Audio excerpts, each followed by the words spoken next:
തന്റെ അച്ഛനെ പറ്റി പലപ്പോഴും കണ്ണ് നിറഞ്ഞ് ഏറെ വേദനയോടെ പറഞ്ഞിട്ടുള്ള ആളാണ് അനുമോൾ. ഒരു സമയത്ത് ഒരുപാട് കഷ്ടപ്പെട്ടിട്ടുള്ള ആളാണ് ഞങ്ങളുടെ അച്ഛൻ. എന്നാൽ ആ കഷ്ടപ്പാടിനിടയിലും ഞങ്ങൾക്ക് വേണ്ടതിനൊന്നും കുറവ് വന്നിട്ടില്ല. ആ കഷ്ടപ്പാട് കണ്ട് വളർന്നത് കൊണ്ട് തന്നെ എൻ്റെ 13ാമത്തെ വയസ്സിൽ ഞാൻ തീരുമാനിച്ചതാണ്, ഞാൻ കാരണം അച്ഛനും അമ്മയും വിഷമിക്കാൻ പാടില്ല എന്ന്.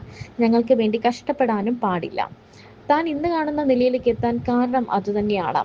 അമ്മയെക്കുറിച്ച് പറയുമ്പോൾ തന്നെ മനസ്സിലൊരു നെടുവീർപ്പ് വരും. മറ്റാരെങ്കിലും അവരുടെ അമ്മയെക്കുറിച്ച് പറയുമ്പോൾ തന്നെ ഞാൻ എൻ്റെ അമ്മയെക്കുറിച്ച് ആലോചിക്കുകയും ഒരു നെടുവീർപ്പ് വരികയും ചെയ്യും.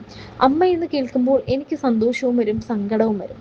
എൻ്റെ ഏറ്റവും വലിയ ഭാഗ്യം കുറെ കാശുണ്ടാക്കാനായതും അറിയപ്പെടുന്നതും ഒന്നുമല്ല, ഈ അച്ഛൻ്റെയും അമ്മയുടെയും മകളായി ജനിക്കാൻ കഴിഞ്ഞു എന്നതാണ്.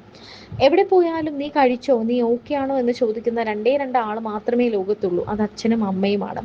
കണ്ണുള്ളപ്പോൾ കണ്ണിന്റെ വില അറിയില്ല എന്ന് പറയുന്നത് പോലെ, മുൻപൊക്കെ സ്റ്റാർ മാജിക്കിന്റെ സെറ്റിലുള്ളപ്പോൾ അമ്മ വിളിച്ച് ചോദിക്കുമ്പോൾ ഒന്ന് വയ്ക്കമ്മേ, വെറുതെ വിളിച്ചുകൊണ്ടിരിക്കല്ലേ എന്ന് പറഞ്ഞിട്ടുണ്ട്.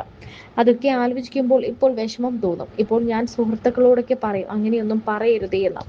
ബിഗ് ബോസിനകത്ത് വെച്ച് തൻ്റെ അമ്മയെ ഒരുപാട് മിസ് ചെയ്തിരുന്നു. അമ്മയുടെ ശബ്ദം ഒന്ന് കേൾക്കാൻ വരെ ആഗ്രഹിച്ചിരുന്നു എന്നും അനുമോൾ പറയുന്നു. എപ്പോഴത്തെയും പോലെ അനുവിൻ്റെ വീഡിയോകളും ഫോട്ടോകളും എത്തുമ്പോൾ ആരാധകർ ഓർമ്മിപ്പിച്ചുകൊണ്ടിരിക്കുന്ന ഒരു കാര്യമാണ്, ഈ പയ്യനെ നീ വിട്ടുകളയരുത്, നല്ല ചെക്കനാണ്, തമിഴ്നാട്ടുകാരൻ ചെക്കനാണ് എന്നൊക്കെ. 33 വയസ്സുണ്ട് അനുവിന് എന്നാണ് സോഷ്യൽ മീഡിയയിലൂടെ അറിയാൻ സാധിക്കുന്നത്. ഈ പ്രായത്തിൽ അനുവിന് ഏറ്റവും നല്ല വരനെ തന്നെയാണ് കിട്ടിയത് എന്നും ആരാധകർ പറയുന്നുണ്ട്. കുട്ടി ഘോഷിച്ച് നടത്തിയ പല വിവാഹങ്ങളും ഇപ്പോൾ ഡിവോഴ്സിലെത്തിയത് കൊണ്ട് തന്നെയാണ് ഇങ്ങനെ പറയുന്നതെന്നാണ് ആരാധകർ പറയുന്നത്. അനുവിനോട് സ്നേഹം മാത്രമേ ഉള്ളൂ എന്നും, എന്നാൽ അനുവിൻ്റെ പല റിലേഷൻഷിപ്പുകളും തകർന്ന സ്ഥിതിക്ക്, അതായത് അനു എല്ലാവരെയും ഒരുപാട് വിശ്വസിക്കും. ആ വിശ്വാസം വന്നു കഴിഞ്ഞാൽ എല്ലാവരെയും ഒരുപാട് സഹായിക്കുകയും സ്വന്തം പോലെ കാണുകയും ചെയ്യും.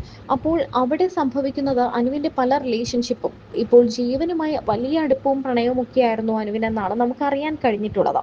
എന്നാൽ ആ റിലേഷൻഷിപ്പ് കടന്നപ്പോൾ, അല്ലെങ്കിൽ അത് കയ്യിൽ നിന്നും പോയപ്പോൾ അനു ഏറെ വിഷമിക്കുകയും സങ്കടപ്പെടുകയും ഒക്കെ ചെയ്തിരുന്നു. ആ സങ്കടങ്ങളൊക്കെ ഇനി ജീവിതത്തിൽ ഉണ്ടാകരുതെന്നും, ചെന്നു കയറുന്ന വീട്ടിൽ നല്ല മരുമകളും മകളായും നല്ലൊരു ഭാര്യയായും ഒക്കെ ജീവിക്കാൻ പറ്റട്ടെ എന്നുമാണ് ആരാധകർ പറയുന്നത്. എല്ലാവർക്കും ഒരുപാട് സംശയങ്ങൾ ഉണ്ടായിരിക്കും. എങ്ങനെയാണ് ഈ തമിഴ് മലയാളം കല്യാണം എങ്ങനെയാണ് കണ്ടുമുട്ടിയത്, എങ്ങനെ ആലോചന വന്നു എന്നൊക്കെ. അതിനെല്ലാം ഉത്തരം പറയാമെന്ന് പറഞ്ഞുകൊണ്ടാണ് അനുമോൾ സംസാരിക്കുന്നത്.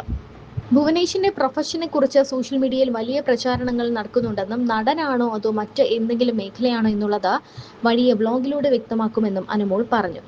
കൂടാതെ വരാനിരിക്കുന്ന വീഡിയോകളിൽ എല്ലാവരെയും ഞെട്ടിക്കുന്ന ഒരു വലിയ സർപ്രൈസ് കൂടി കാത്തുവച്ചിട്ടുണ്ടെന്നും താരം പറയുന്നു. ഭുവന്റെ പ്രൊഫഷൻ എന്താണെന്നുള്ളത് ഇതുവരെ കാണിച്ചിട്ടില്ലല്ലോ, അതൊക്കെ ഞാൻ വഴിയെ കാണിച്ചു തരാം. ഒരുപാട് പേരുടെ തെറ്റിദ്ധാരണയൊക്കെ ഉണ്ട്, അതൊക്കെ മാറ്റിത്തരാം. വേറെന്താ, പിന്നെ ഭുവന്റെ വീട്ടിൽ ആരൊക്കെയുണ്ട്, എവിടെയാണ് സ്ഥലം, അതൊക്കെ ഞാൻ പതിയെ എൻ്റെ വ്ളോഗിൽ ഞാൻ കാണിക്കാം കേട്ടോ. അപ്പോൾ ഇനി അങ്ങോട്ട് ഫുൾ കാണിക്കാൻ പോകുന്നത് എല്ലാം കല്യാണ വിശേഷങ്ങളും ഹൽദി മെഹന്തി പ്രീ വെഡിങ് വിശേഷങ്ങളും ഒക്കെയാണ്. അതൊക്കെ നമ്മൾ നേരത്തെ ഷൂട്ട് ചെയ്തു വെച്ചു.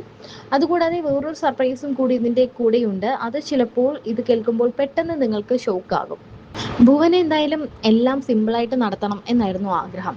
ഗുരുവായൂർ അമ്പലത്തിൽ വെച്ച് കല്യാണം അത് മതി എന്ന് പറഞ്ഞ ആളാണ്. പക്ഷേ താൻ പറഞ്ഞു, ഇല്ല, കല്യാണം ഒന്നേ ഉള്ളൂ ഭുവ, എൻ്റെ ഏറ്റവും വലിയ ഡ്രീമാണ്, എനിക്ക് കല്യാണം നടത്തണം, ഇതുപോലെ വലിയ ഗ്രാൻഡ് ആയിട്ട് നടത്തണം, ഇതുപോലെ കുറച്ച് ആൾക്കാരെ വിളിക്കുന്നുണ്ടെങ്കിൽ പോലും എല്ലാ ഫംഗ്ഷനും വയ്ക്കണം എന്നൊക്കെ തൻ്റെ ഏറ്റവും വലിയ ഡ്രീമാണ് കേട്ടോ എന്ന് പറഞ്ഞുകൊണ്ടാണ് ഭുവനെ നിർബന്ധിച്ചാണ് അനുമോൾ എല്ലാ വിവാഹത്തിലും എത്തിച്ചത്.